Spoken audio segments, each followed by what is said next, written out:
G'day legends, I hope that you're having a fantastic day and so far that you're having a fantastic week as well. It's been a big week, of course, with Mr. Donald Trump entering the White House, but it is a Wednesday and we are halfway through it, but the craziness is probably here for a while.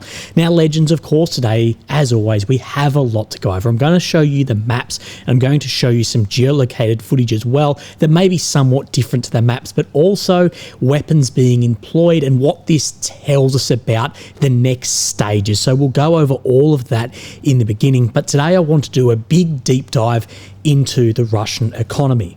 And we'll talk about the struggles the Russian economy is having, what the Kremlin has done to try and alleviate this, what is the inflation, what is everything around this. And if you want to look at a podcast with a doctor of economics, have a look below, top link there. I think that will summarize it a lot, but we've got a lot to go over. And how does Russia then outstrip what the West is making in artillery shells with a much, much lower GDP? How is it going several times? And Zelensky at Davos has spoken about this, and we're going to break it down with the difference between hybrid economies, democracies, more authoritarian countries, and how at wartime there are pros and cons of this, and how these industries work in the West and how they work in Russia, and why we are seeing many times over that Russia is outpacing in things like shells and smaller ammunitions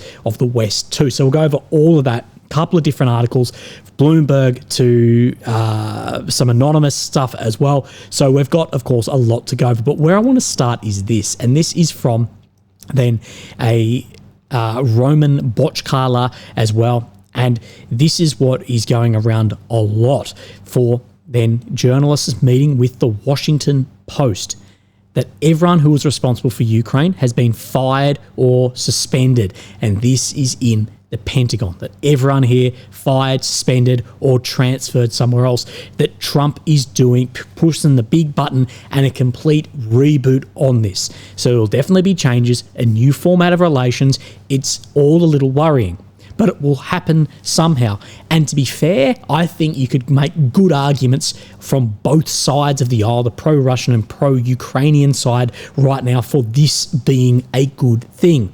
You could make the argument that people there had been dragging their feet. You've given 31 Abrams, 0 F-16s. You've dragged your feet on long-range strikes and policy and all of this, that maybe a complete reboot is what is exactly needed. And this is what I've said again and again, is I do not believe that Putin really wanted Trump to enter the White House, because the way things were going, I think Putin saw, well, I can just continue grinding forward now, and we know this is the way that Biden is going to continue acting. But on the pro-Russian side of this, you could say, well, maybe it will be a more friendly theme put in here that will want to have an end to the war. But what we don't know right now is what would Putin actually be happy with stopping right now. So there is a reboot in the Pentagon, and we will see how this changes things. But let's go onto the maps and have a look. So of course, we have Ukraine in the center of your screen, the capital of Kyiv. The red areas occupied since 22,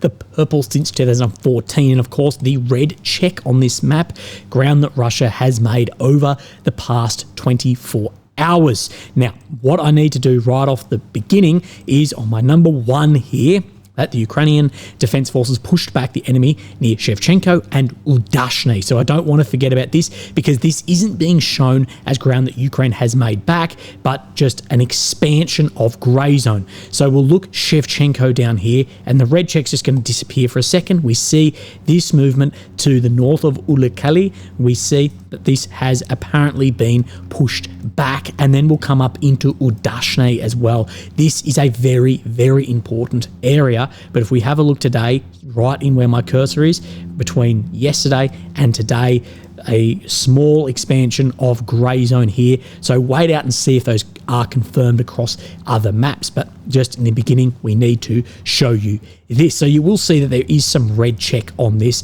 And of course, where I want to start is Velika Novosilka. Now, no changes shown on this map. We do know that it would take significant resource to fully encircle this, but strategically, is it in the favour to use those resources if you are able to cover any amount of logistics supply in or withdrawal out and effectively create some level of kill zone? But no changes on this map today. But I want to talk about some footage and what Suryak has said also. We can speak of an effective encirclement of Velika Novosilka. Ukrainian forces have withdrawn towards the centre of the locality and are trying to launch a counterattack against Vremenka, as its temporary capture would allow Ukrainian troops to break out of the encirclement by the western road and secondary roads. And this is exactly what we have been saying, is that Ukraine need to have some level of counter-attack in here, probably towards Vremenka rather than Novaya Komar, to try and get soldiers out of what is happening in here. But of course, the Nokryali waterway, these other waterways, make this very, very difficult, as now it can only be crossed by crossing the river, a dangerous and costly option. We can speak that the fight for Velika Novosilka has entered its terminal phase, and possibly the town will have fallen before the end of January. And we will see how this goes, because this can affect the remainder of the war if there is a large encirclement here or very large losses trying to break out of here. I won't be surprised if we see movement in other areas in the front line with units brought down to try and launch counterattacks in Novaya Komar or Vremenka. But this is further concern here, and this is what I want to show you. So we see Velika Novosilka, how this map is sitting today, but right up here to the north of Skudny as well, so way up the Nokryali, we can see that there are Russian drones successfully targeting an amount of Ukrainian equipment here being a T-series tank on its side, and in the end is destroyed by then a Russian drone. And as I'm showing you on this, that the way out, you can either cross the Nokryali down here or maybe move up and squeeze yourself between Novaya Komar. But we are seeing these drones work 5 kilometers or more behind the lines, both in the north and on the west of this front as well. So this is something that is evolving, but it is deteriorating, and in my opinion could deteriorate very quickly, and that has occurred on this encirclement here. Will it deteriorate to the point that no one can get out and it is then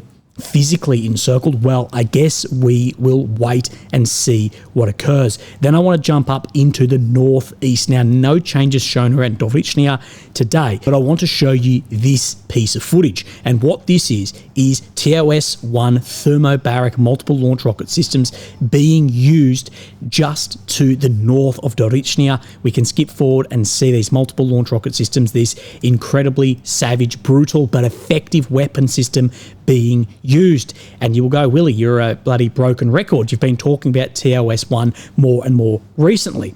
Okay, so this is Dovrichnia, and this tree line is where that has been geolocated to being used. Now, the reason I bring this up is strategically, tactically, what we see is Russia using FABs, using then other guided munitions, and then we see these multiple launch rocket systems brought into the fold to soften up the remainder of the fortified positions before there are ground movements on this. One of the reasons we don't see this that much is from lack of production of these systems and how vulnerable these systems are to Ukrainian drones, given the limited range. But we have seen a huge increase in Russia using these. From Kursk to Velika Novosilka to Chasiv Yar, we've seen them used more up and down the front line. Now, one of this could just be because Russia is storming multiple areas at the moment, or preparing to storm multiple areas, but there's probably a few more factors in this. I think that Russia has likely increased production of this specific system, given how effective it is if you can bring it into the fight. I also think there's probably been an increase in the electronic warfare suppression of Ukrainian drones, as we haven't seen many of these, if any of these, very recently being taken out, but we have seen an increase on these being used, and the range of this is well within the range of a drone, unlike FABs, unlike traditional artillery systems. There may have also been some changes of policy, similar to what we have seen around the Iskander, of course, missile, the Iskander M, being used in different ways because it's under command of the artillery. Therefore, your kill chain is much, much faster on that system. And we have seen a dramatic increase in the effectiveness of those Iskanders from the beginning. But seeing that fired up here is very, very interesting. And if we just take from here back to here somewhere, it's being used somewhere right and around here, as there is about a 10k range on this. There are other types, but this is being reported as TOS 1 with a range under 10 kilometers. So let's have a look at some other areas on the front, and we'll move our way down, of course, to Chasiv Yar. No change shown on this map today. Let's bring up then the Syriac maps, and it is showing through the tree lines just to the south of Chasiv Yar. So if we come down, we see where this road of life, the old road of life, turns out, and where this meets. It's right in where my cursor is here, not shown in grey zone, but saying the Russian army entered the central bunker of the forest adjacent to the city and the pond. I don't have it on me, but there is also geolocated footage of that. If I remember, I will share that with you tomorrow. Let's continue moving our way further down, and of course we'll get to Toretsk. Now, we do have a Syriac map update in here, and here's talking about right over Lenarivkia, that this area has come under complete Russian control. What I say is this shows dramatically different to what the deep state is showing. If the war ends, we will get a more clear idea of where these borders are actually sitting. But let's have a look at this spoil here. This is that spoil that it's said to be in line with here. So if Syriac is correct, the Russian forces are about 4 kilometers past where this map is showing. Also shows the majority of Toretsk has come under Russian occupation. But wait out on that. We come just west of here, and we can see on this Baranivkia front that Russia has closed up this gap in here. Now, in my opinion, this advancement of about 3 kilometers, this isn't new. Syriac has been showing this for about a week now as closing up, but now we can confirm that that is correct. Of course, this intersection right here that connects then Konstantinivka, Pokrovsk, Toretsk is very important, and the Russians are creeping up on this. Then we'll come down Pokrovsk, no changes shown here, but just south near Zoroya, Yasnovi, we can see the Russians advance towards Surabeni, and of course to the north of Slovyanka. I don't believe that is new either. I think it's just trickling in because that pocket had been formed for some time. Let's bring up Kurakhove, Syriac, and see what changes he is showing. Russian army made new advances southwest of Slovyanka. In addition, Russian forces advanced again south of Constantinople. So up in this area, this is exactly where we are speaking about. If we can zoom in and get an idea, we have then where this turns out, this is Andrivkia. So just where this pocket is showing and movement, it is.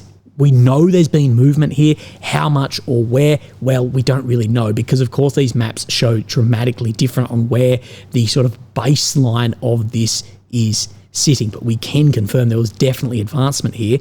And if we come down in Constantinople as well, showing that there was some gain out of here. Nothing being shown on today's map to confirm that movement. Again, I know we may end up behind, but we can confirm when we have multiple sources showing that. So we know there's been movement in some directions. How much, it's difficult to say. Let's come up into Kursk. No change shown on this map, but I do have a geolocation for you that does indicate change. So right here, right about where this turns in here, close enough to this at least, we can see that Russian forces have flown a unit flag confirming advancement in this direction. You can see the complete destruction of these areas and the heavy fighting that is going on in Kursk. Just because we don't see too many map changes at the moment does not mean that there isn't heavy fighting going on and further attriting down forces. Throughout this entire war so far, there has been one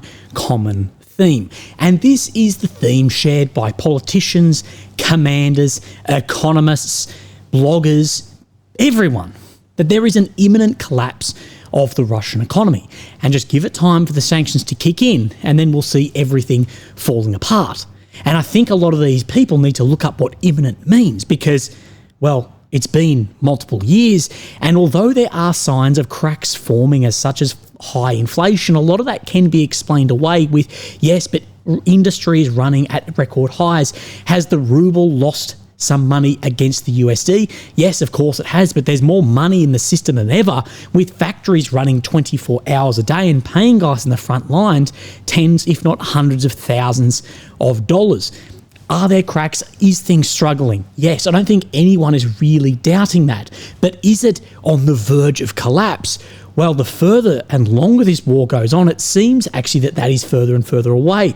And there's been now some mixed messaging because we hear earlier that the Russian military and their economy is in ruins, and now we're hearing that it could threaten Europe. So where does this lie? And we're going to talk about why and how Russia is outstripping the West several times in ammunition, according to Mr. President Zelensky. The biggest thing I think people have failed to grasp in this war and analysing it is that this is a war of attrition. And the situation that Russia is in currently, winning on the battlefield, I believe, isn't solely due, but is largely due to accepting early in 2022, 2023, that this is an attritional battle. Something you need to take into account. One of the biggest things, attritional war means you are also attriting yourself. What you're trying to do is make it more sustainable for you than your opponent. And I think Russia saw that their weak spot is their economy in a war like this. And this is where I think one of the most important changes we've seen made in the Russian command is that the Kremlin, Putin, he replaced Defense Minister and longtime close ally Sergei Shoigu with an economist, Andriy Borisov. But this failure to grasp that this is attritional, I think, has led to many miscalculations from the top to the very bottom. But let's look at what Zelensky said in Davos. Even though Russia's overall economic potential is way smaller than Europe's, it produces several times more ammunition and military equipment than all of Europe combined. That said, we can't just put economic output, put in USD or euros, just overlay, because you have PPP, purchasing power parity, and that of course is affected by military spending, but your military spending is affected by that as well, of what you get for your dollar. There's a podcast, top link in the description if you want to look at this. But there's also something else as far as streamlining government and what you see between democratic capitalist countries and maybe a hybrid of things like this. So let's go over what I'll send across, and this raises some points that we have spoken about before, but very, very important too. Here in the West, we have a highly optimized defense manufacturing system structured around private ownership and capitalism. This system is extremely efficient as it pertains to optimizing profit and eliminating dead weight. Production lines are optimized based on existing contracts, and excess capacity is necessarily cut out of the system as much as possible, as this is seen as a drag on profitability. The minimum amount is produced to fulfill the contract in a very lean and optimized production system. This is very good for profits, but creates a system with near zero excess capacity to ramp up production on short notice. So just trying to be as efficient as possible, less fat around the edges, which we could all use, but of course to then beef that up and have excess is difficult too. This in turn means that new contracts need to be signed, new systems created, often from the ground up, as the facilities, systems and infrastructure are in existence, and the manufacturers will only agree to ramp up production if they believe that it will be profitable in both short and long term for themselves. For example, a company will not agree to set up a new artillery shell production facility just to produce shells for a year or two if they believe that their investment will become redundant again after the conclusion of the current conflict. In contrast, because the Russian system is a hybrid of government and private initiatives, the government influence on this is such that they have always maintained factories and manufacturing systems that were not fully utilised and optimised and would be seen as inefficient and wasteful as viewed through the eyes of a Western manufacturer. They may have an argument here, But what this system has permitted the Russians to do is, one, rapidly convert this dormant potential capacity into active production capacity. And we have seen the Russians be able to lift their industry significantly faster than the Western states. Number two, because decisions are made at the government level. For example, what does the nation need right now? And not at the private profit-driven level, as is the case in the West, or how this will affect my bank account. The Russian government can mandate a production increase regardless of the immediate or perceived long-term profitability in monetary terms. They can simply say, we need more shells, make it happen. And Russia has a far more vertical command structure from Putin all the way down than other countries may have. And this mix, this hybrid of government and private systems. Because at the end of the day, if you are the US or you are Germany wanting to make more shells, you are approaching a private company to do this that is worried about the fat around the edges and how this is going to affect their wallet. This is where we see this difference between more democracy and authoritarian or hybrid authoritarian ways of governance in war. This is why martial law exists, because you can basically press hold on democracy, become authoritarian for a point in time, temporarily. Therefore, you can mandate for these manufacturers, these companies, to then produce as if it is an arm of government, if you will. That's the reason martial law exists, but this is the reason we are seeing Russia outstrip Western capacity several times as well. Furthermore, it is my understanding that many Russian contracts are issued on a cost-plus per determined profit model, especially in wartime, and as such, surge in demand does not equate to a surge in price, as we've seen here in the West.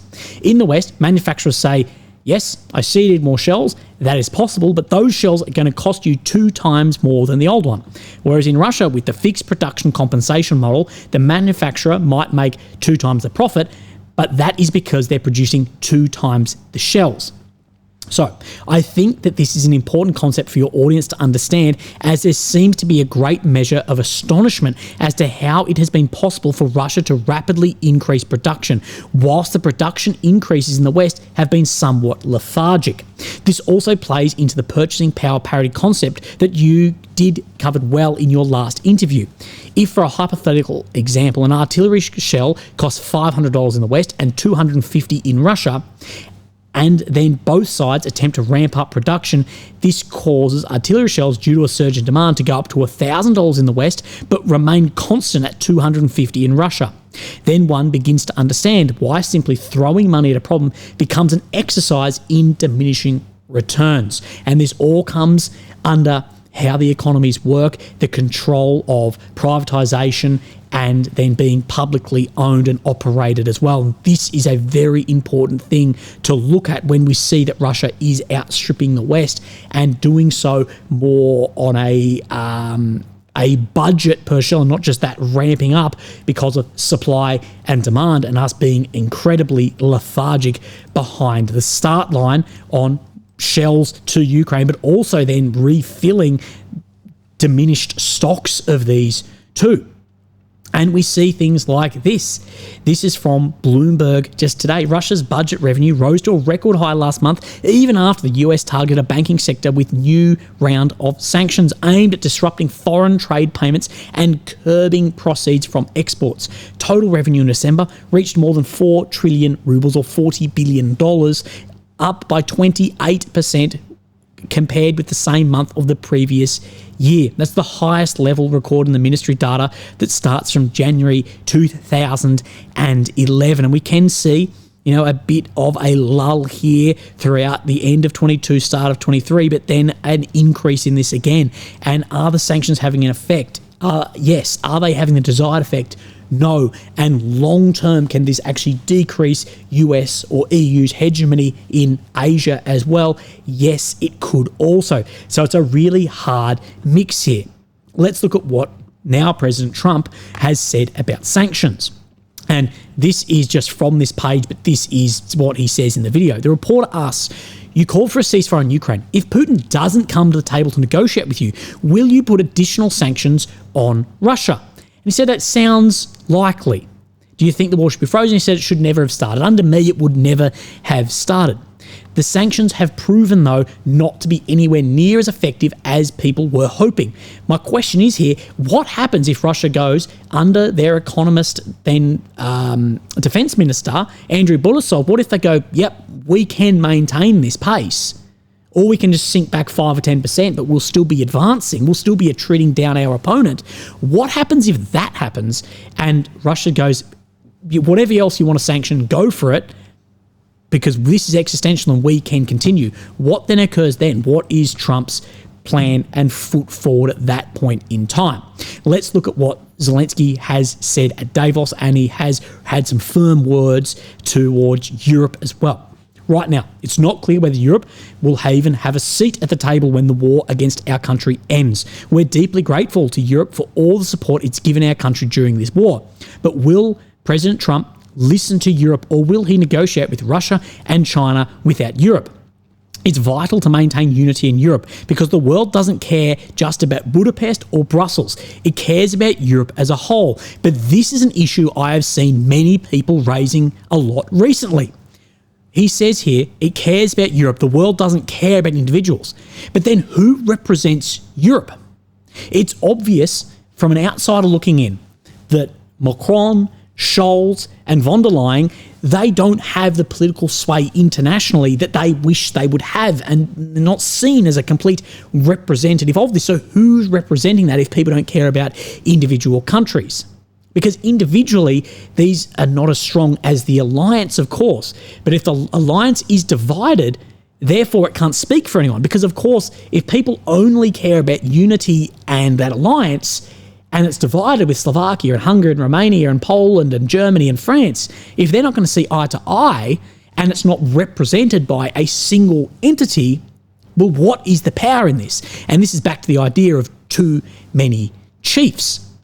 And I think it is highly likely that we see Trump bypass Europe and just speak to Xi Jinping, Putin and Zelensky.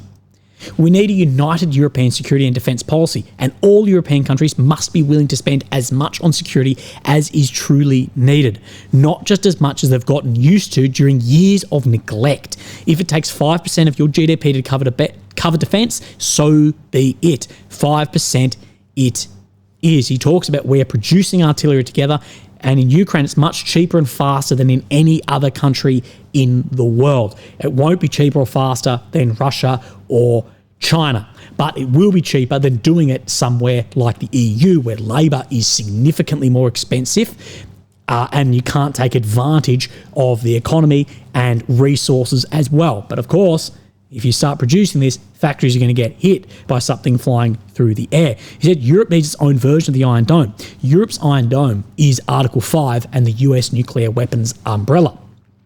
We can't rely on goodwill from a few capitals when it comes to Europe's security. Whether it's Washington, Berlin, Paris, London, Rome, after Putin kicks the bucket, some imaginary Democrat in Moscow someday.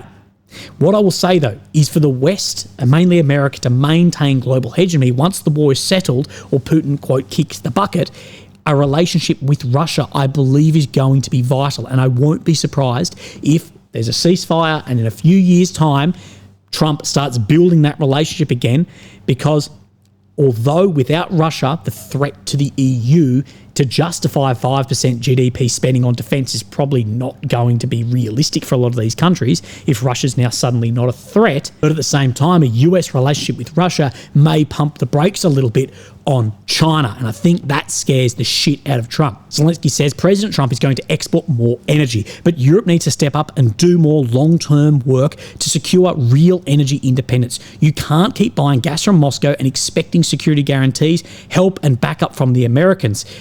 That's just wrong. We have seen for a long time the EU has taken advantage of cheap energy from Russia, cheap security from the US, and that has switched very, very quickly. But can it keep up with demand? Because Europe, of course, has a lot higher labour costs. And can it be competitive with a 5% defence spending and an increase in their cost of energy?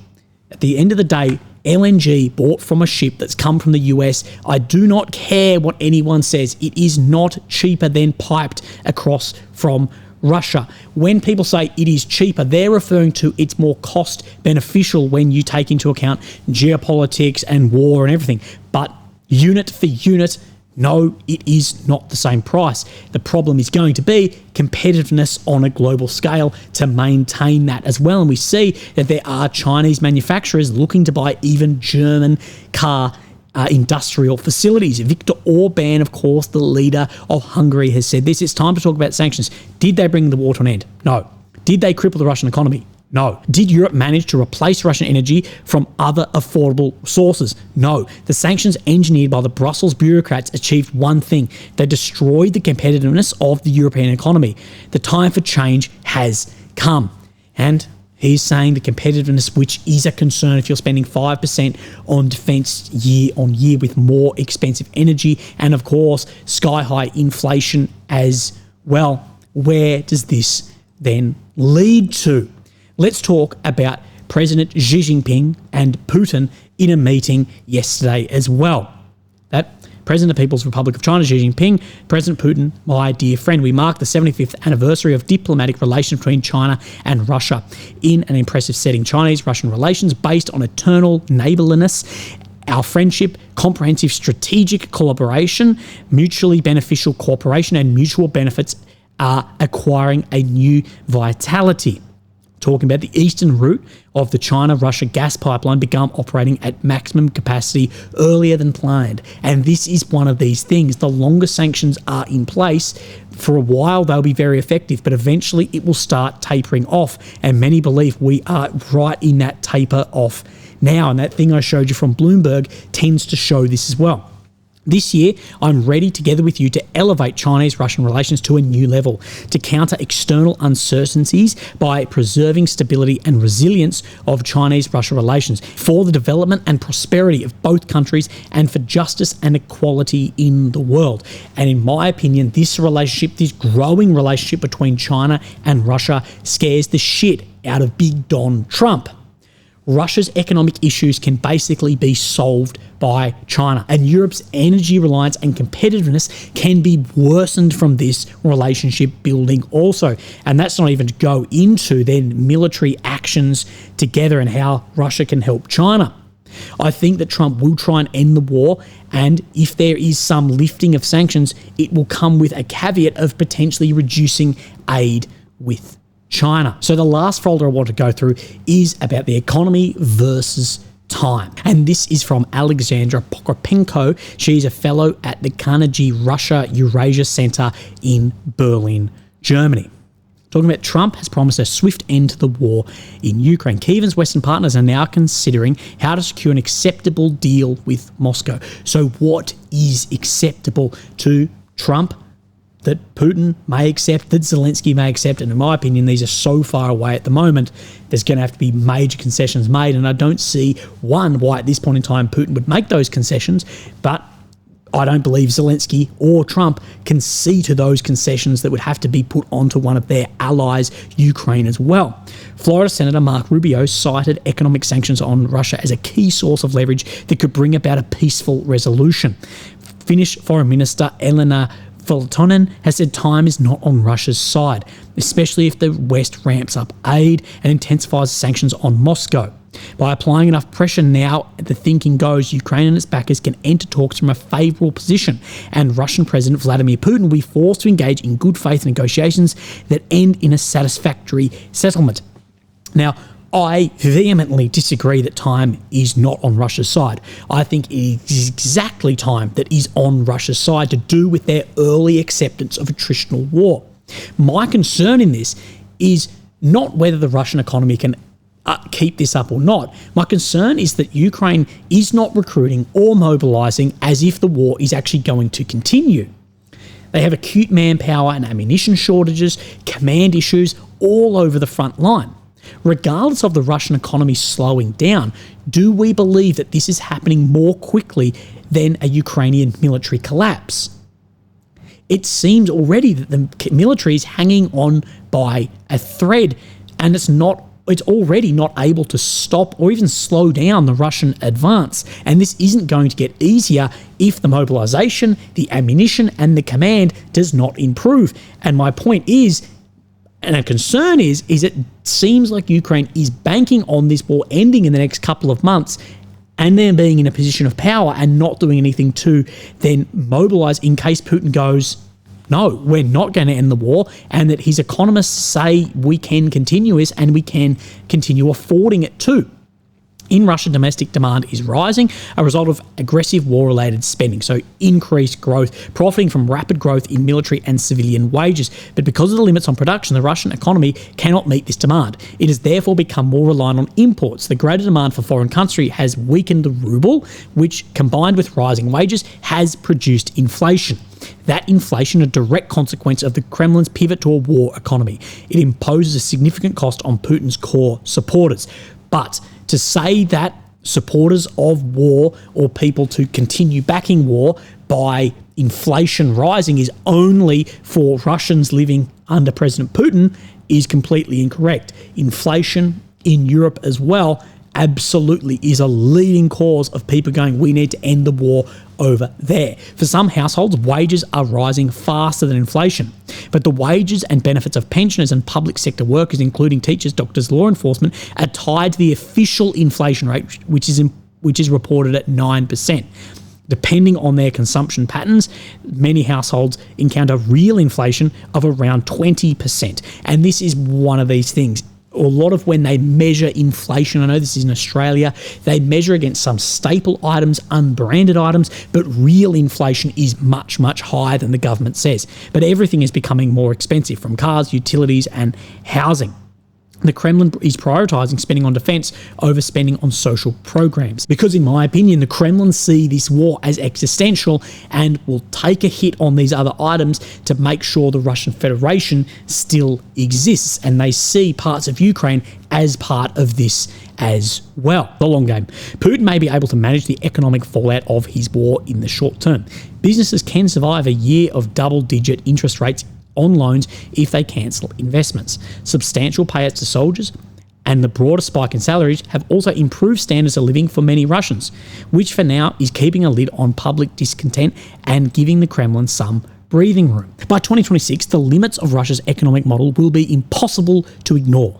We heard this in 22, 23 and 24. At this point, it's boy who cried wolf. Federal budget projections for 26-27 foresee modest reductions in defence spending, given the high expense of replenishing depleted arsenals and the vested interest of Russia's military-industrial complex. A more significant drawdown is unlikely, even if the war in Ukraine ends this year. In the meantime, inflation will produce more pain across Russian society, and the costs of war-driven economy will mount, worsening structural problems and pushing Russia toward a reckoning. This reckoning is what so many people are banking on. But this economist here is saying that for a couple of years, they're probably going to be okay. And what I'm saying is I think a reckoning in the Ukrainian military is probably closer than this reckoning. Of course, it's attriting. You're attriting yourself as you go, but your goal is to attrit your enemy faster. Until that reckoning arrives, however, simmering economic problems are unlikely to overpower the forces that keep Putin bent on continuing the war in Ukraine. The possibility of popular pressure is low. For many Russians, dignity has come to mean state-provided salaries and pensions rather than political or civil liberties.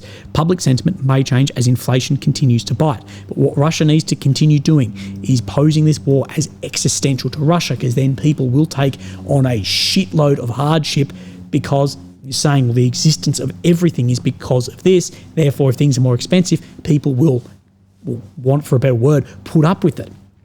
Is it true that Putin's current strategy is unsustainable? He's trying to simultaneously wage war in Ukraine, maintain high social and infrastructure spending to create an illusion of normality for his domestic constituents, and preserve macroeconomic stability. It is impossible to do all three in perpetuity.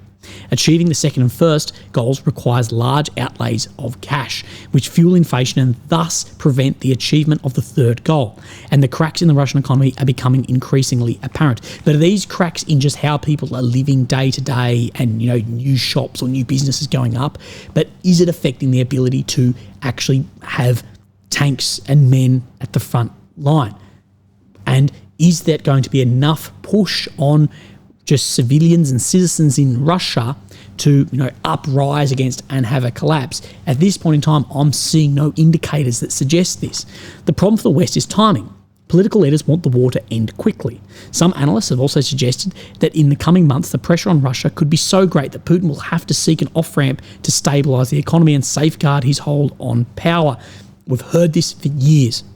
But Western hopes rest on a false assumption. Russia's economic challenges are not yet so acute that they will make a meaningful difference in the war in the near term.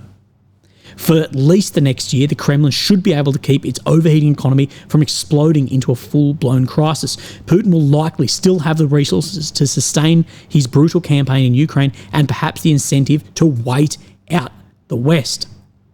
And this is the change in messaging we have seen from everyone. The EU, NATO, everyone has gone from Russia's economy and military is completely decimated to it is more powerful and growing and posing a threat to all of Europe. So which is it? And at this point in time, it does look like Russia is able to continue this war, and Ukraine's military is looking like it's really on its last legs. The problem is, it seems that Ukraine has banked on this war ending. Trump is saying he may sanction more. Putin and his advisors may go, we'll soak up some hardship for another 6 to 12 months because we will have more of a victory at this amount of time because Trump's not about to deploy in soldiers. The Kremlin spending spree has propped up the economy, and on the surface, growth and low unemployment have given the appearance of stability. We talk about these stimulations and banks issuing preferential loans worth $150 billion, and overall corporate credit expanded by 20% in 2024. This money was mostly allocated to construction, agricultural and retail sectors, as well as to the military-industrial complex. The latter became a key driver of economic growth. The sector to which the military-industrial complex belongs grew by 7.6% for the first 9 months of 2024, according to official statistics. Unemployment in Russia almost halved between Feb 22 and 24, falling from 4.1 to 2.3% because you can earn more money than ever in factories because of the overtime or on the front line with the sign-up bonuses. But the initial wartime economic expansion is slowing down. Between the second and third quarters of 2024, Russian GDP growth dropped from 4.1% to 3.1%. That's still a lot. Industries involved in defence production are still expanding, but at rates well below their peaks in 2023. The Russian economy, in other words, is starting to hit a wall. But is it hitting a wall fast enough for the war of attrition? The government is funding its 2025 military budget by raising taxes on households and corporations and funneling almost all the additional revenue directly into the military. The deprioritization of the civilian economy will put the brakes on growth. Not putting civilian economy first, you're putting military economy first. But like I say, Russia see this war as existential, and Putin and a lot of supporters are showing, yep, we're happy to have a bit of, backlog on civilian economy to win what is posed as an existential war for the Russian Federation. What is worth noting, though, is the economy is not yet on full military footing. This would be incredibly unpopular, same as other mobilizations, but it is possible. What happens here if Russia go, we're completely changing the economy to full military economy, full wartime economy, we're declaring war, and we're going to conscript another 1 million men? How would that then affect Trump's decisions or the war in itself? And if it gets to a point of that level of desperation, which we're a long way from, but could we see it? That's still in Putin's back pocket, in my opinion. Putin's ultimate goal remains unchanged. He wants to deny Kyiv the ability to chart an independent foreign policy and maintain a strong military. So you're not in NATO, you don't have Article 5, and you can't fight back against Russia. You can't have the range of weapon systems to ever launch offensives back in. None of the ceasefire proposals currently on the table meet his maximalist demands. For Putin, Ukraine is not merely a geopolitical flashpoint, but an obsession that dictates his long-term strategy. Again, seeing this as existential. In Putin's current calculus, the spectre of sovereign, self-reliant Ukraine poses a far greater threat to Russia than the more distant prospect of economic degradation. Again, like we have said, if Putin sees this as existential, that Ukraine's threat to this is worse than just having a decade of then degraded economy, do not underestimate the pain that he and the citizens will go through and potentially accept for this. If Western capitals cannot bank on the imminent collapse of the Russian economy, they must face the reality that Russia will pose an immense challenge for the next year or more. Answer in the comments, do you think at the rate what we are seeing, the attrition that we are seeing and the problems arising, that the war has another year left before the negotiated process would be so far one way that it would be unacceptable or just complete capitulation either. The United States and Europe will need to sustain Ukraine through this critical period. Finding ways to manage potential shifts in US policy and fractures within the European Union of what we spoke about before, eventually the cumulative toll of Russia's war economy will need to be paid. The West should be planning for that contingency now in order to capitalise on the opportunity when economic collapse becomes an urgent, unavoidable reality for Putin. But Ukraine's backers should not expect that moment to arrive anytime soon. So saying that this is definitely on the horizon, which I don't know, I'm not an economist to say that's 100% an unavoidable reality that this is going to collapse, but what horizon is closer? That horizon or the horizon that there needs to be a negotiated, settled end to this and not being able to take advantage of that. Again, the war at the moment tends to be between Ukraine's military and Russia's economy. And Russia's economy seems to be nowhere near as in bad of shape as the Ukrainian military at this point in time, at least from what we are hearing and seeing. Legends, you have a fantastic day and I'll speak to you tomorrow. Thank you. Bye-bye.